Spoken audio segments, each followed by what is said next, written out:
I never believed in God. I never believed in anything beyond this life. When you're locked up for years, you learn to survive on what you can see, what you can touch. That's all there is, at least that's what I thought. But I was wrong. When my liver failed, I flatlined on that hospital bed. And in that moment, everything I thought I knew shattered. Because I died. And what I saw, I can never forget. This is the story of how I, an atheist, a criminal, a man who had spent years destroying myself, was pulled into the very thing I swore didn't exist. It's not just about death. It's about what comes after. Before we dive into this chilling near-death experience, like and subscribe for more real-life stories that challenge everything we think we know about life, death, and the unknown. My name is Colton Briggs, and for most of my life, I believed in nothing. Not in God, not in people, not in second chances. The world I knew wasn't built on faith or hope. It was built on pain, survival, and the hard truth that nobody comes to save you. I was born into chaos. My father was a mean drunk, the kind of man who saw his son not as a child but as something to take his anger out on. My mother, she lasted as long as she could, but by the time I was 6, she was gone. One night she tucked me in, kissed me on the forehead, and whispered, "I'll come back for you." But she never did. By the time I turned 14, I had already figured out that pain was easier to swallow when you drowned it in a bottle. My father drank, so I drank. Some kids grew up with bedtime stories. I grew up with cigarette burns on my arms and the sound of my old man slurring curses in the dark. I learned quick that nobody cared. Social workers came and went. Teachers stopped asking questions, and neighbors pretended not to hear the screaming. At 18, I stopped pretending, too. I stopped trying. I started running with guys who knew how to survive. Guys who taught me that if the world was going to be cruel, you had to be crueler. We stole. We fought. We did whatever we had to do to make it through. The first time I got arrested, I barely flinched. The second time, I smirked at the judge. By the third, I stopped counting. I spent my 20s in and out of cells, but it was the 6-year stretch that really did it. 6 years in a concrete box, locked away like an animal. No calls, no letters, no visits. Not a single person in the world gave a damn whether I lived or died, and I got used to that. Prison changes a man. You either get hard or you get broken, and I refused to be broken. I saw men turn to God behind those bars, reading Bibles, praying at night like it was going to save them. I laughed at them. If there was a God, where was he when I was passed out in my own vomit at 14? Where was he when my father crushed cigarettes into my skin just to hear me cry? No, there was no God. There was only me, and I was already too far gone. I walked out of that prison gate at 42 years old, but I might as well have been stepping into a grave. No family waiting, no friends to pick me up. Just the stale air of freedom that didn't feel like freedom at all. The guard handed me my belongings. A few crumpled bills, an ID that barely looked like me anymore, and a bag of clothes that smelled like dust and regret. I had nowhere to go, nothing to look forward to. So I did what I always did, I reached for the bottle. I found a room in a rundown apartment building that reeked of piss and cigarettes, where the walls were so thin you could hear the guy next door coughing up his lungs at 3 a.m. The mattress was stained, the sink barely worked, and the roaches weren't even scared to crawl over your feet. But it didn't matter. I wasn't there to live. I was there to drink myself into forgetting. Days blurred into nights, nights into weeks. Cheap whiskey, stolen painkillers, whatever I could get my hands on. My liver had been failing for years, but I didn't care. I wanted to disappear one sip at a time. Then came the night it all fell apart. It started like any other evening, me, a half-empty bottle, and the sound of distant sirens outside my window. But something was different. The nausea hit first. A deep twisting in my stomach like someone had wrapped barbed wire around my insides and started pulling. My skin felt clammy, my heartbeat uneven, my breath coming in short, ragged gasps. I tried to stand, but my legs gave out beneath me. I collapsed onto the cold, sticky floor, my fingers clawing at the ground as if I could stop the world from spinning. Sweat poured down my face, my vision blurred. My chest felt like it was caving in. I reached for my phone, but my hands were shaking too much to grip it. My fingers felt numb, like they weren't even mine anymore. I tried to call for help, but no sound came out. My throat burned. My lungs screamed for air, and the last thing I remember was the taste of metal in my mouth. And then nothing. No pain. No sound. No breath. Just blackness. I should have woken up in a hospital bed, maybe with tubes in my arms and machines beeping around me. But I wasn't there. I wasn't anywhere. First, I thought I was dreaming. That kind of heavy, suffocating dream where nothing makes sense, where you try to move but your body won't obey. The world around me wasn't just dark. It was empty, an endless void stretching in every direction, swallowing everything. There was no floor beneath me, no sky above, no walls, no horizon. Just nothing. And yet I was there. The air was thick, pressing against me, like it had weight, like it was alive. It wasn't cold, but it wasn't warm either. It was just there, surrounding me, clinging to me. Then came the whispers. First soft. So soft I wasn't sure I was hearing anything at all. A hushed murmur, distant and crawling under my skin. Then they grew, overlapping, multiplying, rising and falling like waves. 1,000 voices, murmuring, laughing, mocking. I tried to move. My instincts screamed at me to run, to fight, to do something, but I couldn't. My body, if I even had one, was frozen in place, weightless yet bound by something I couldn't see. The whispers turned into words, but they didn't come from one place. They were inside me, around me, through me. You know where you are. You chose this. You belong to us. Panic shot through me. I tried to scream, but no sound came out. I willed my legs to move, my arms to push against whatever force held me. But I was trapped. I wasn't dreaming. I wasn't dreaming. I was somewhere else. And something was there with me. I wanted to run, but there was nowhere to go. The darkness stretched endlessly in every direction, pressing against me like a living thing. The whispers didn't stop.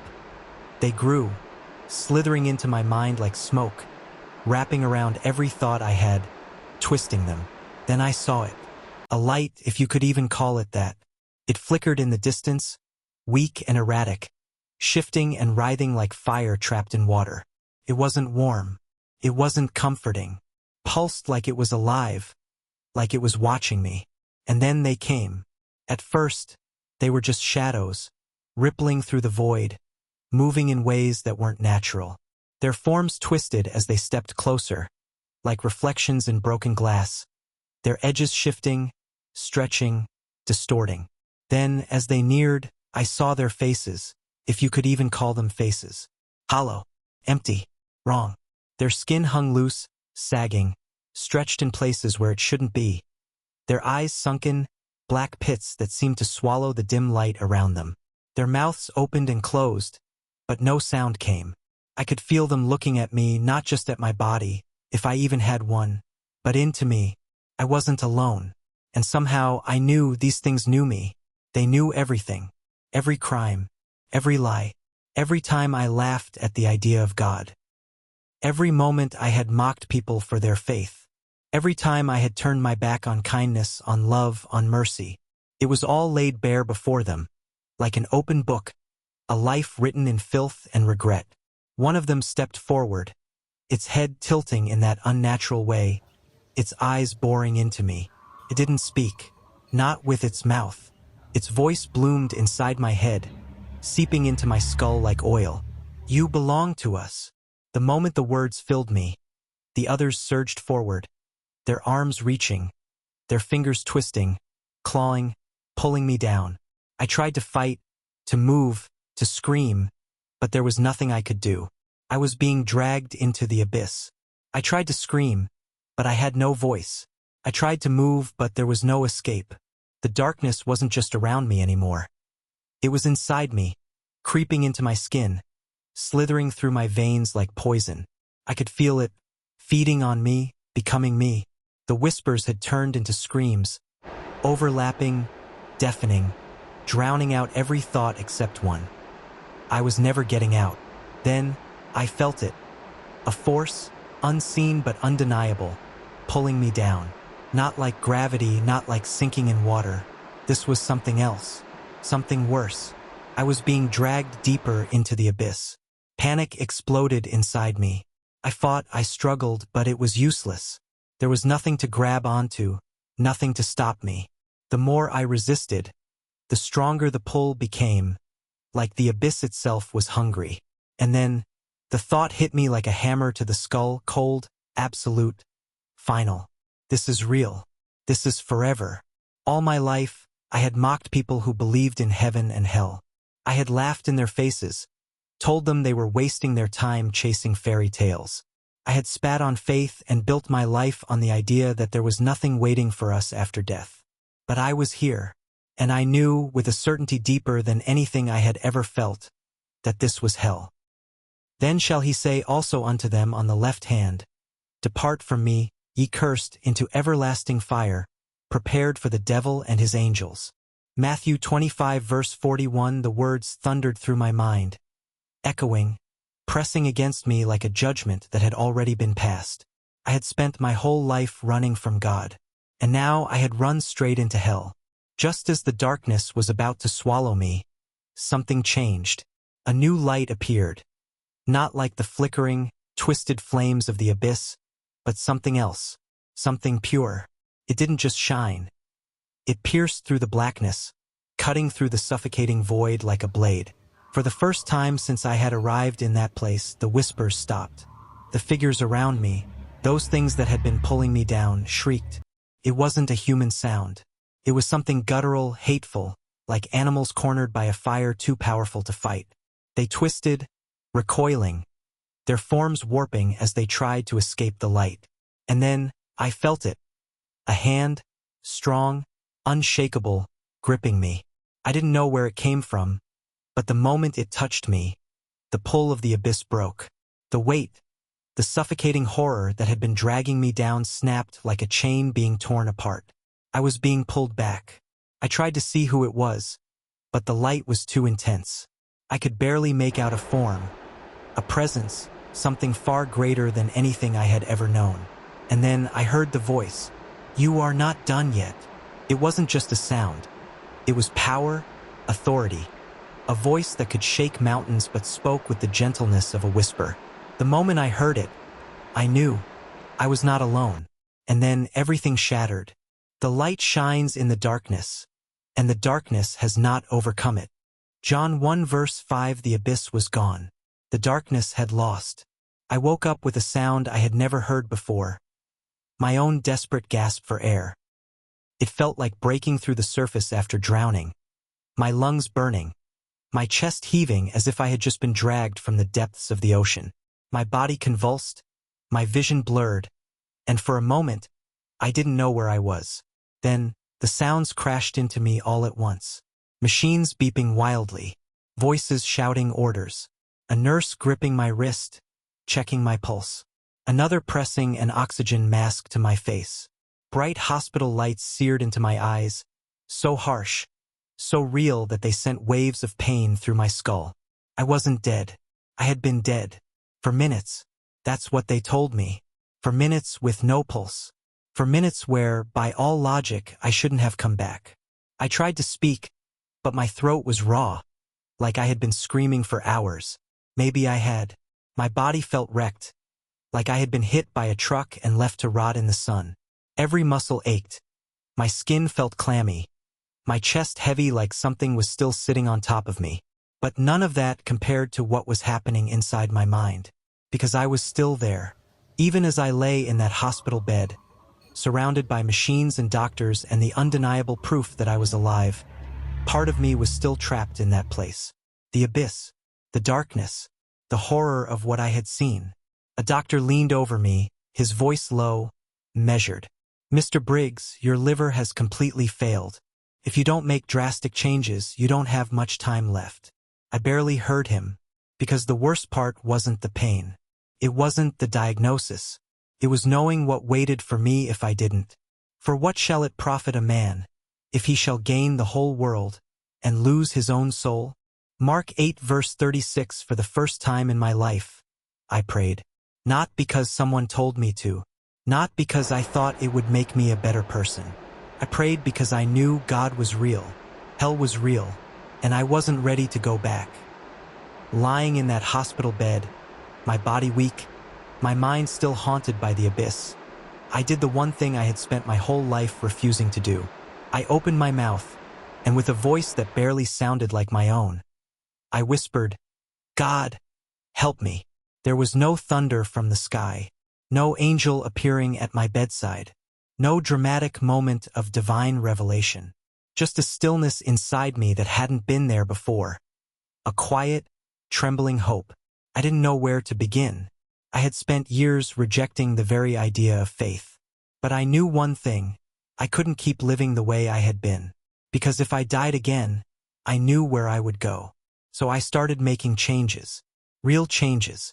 I checked myself into rehab the first time I had ever willingly admitted I had a problem. It was hell at first.